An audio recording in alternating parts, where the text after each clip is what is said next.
I'm joined by Yan Liang. She's a professor of economics at Willamette University in Portland, Oregon. Thank you for joining me. Thank you, Rachelle. Now, we know that these trade fairs are about exploring or shoring up new and existing business opportunities, as well as matchmaking buyers and sellers. So if it proves that virtual trade fairs work effectively, do you think that will take a major toll on trade shows and exhibitions after the pandemic?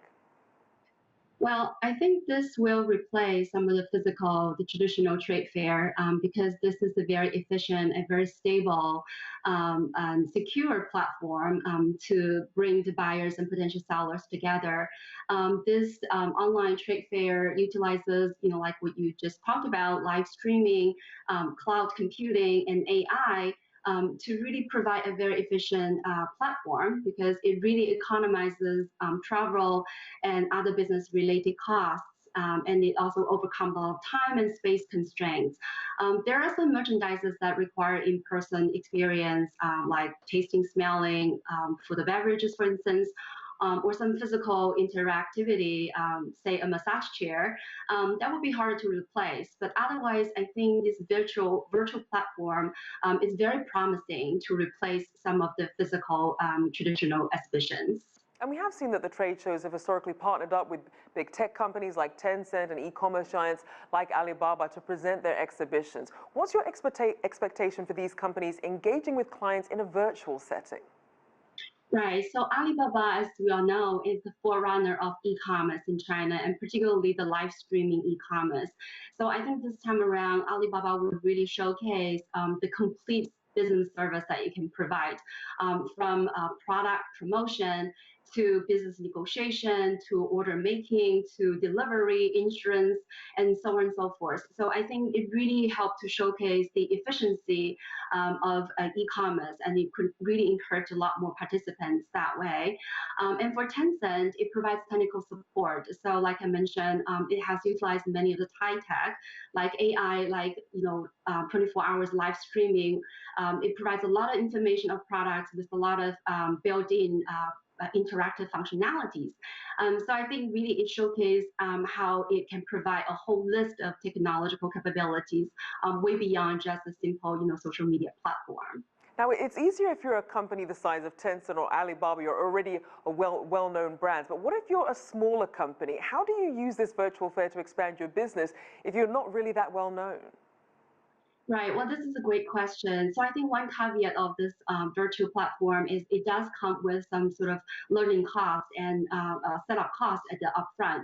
But I think that's the reality, given the pandemic and also post-pandemic, I think economic recovery, a lot of the offline businesses would have a hard time to bring customers to their doors. And so I think e-commerce is really a great potential alternative for these businesses.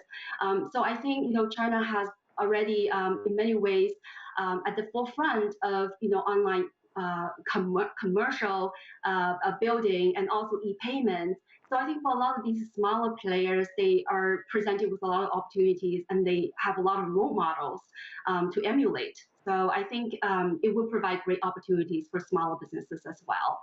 Now, obviously, with everything going on with the pandemic, we're seeing that the Chinese government has been encouraging exporters to pivot to the domestic market. In your view, do you think China's domestic market and demand is large enough to meet the needs of exporters?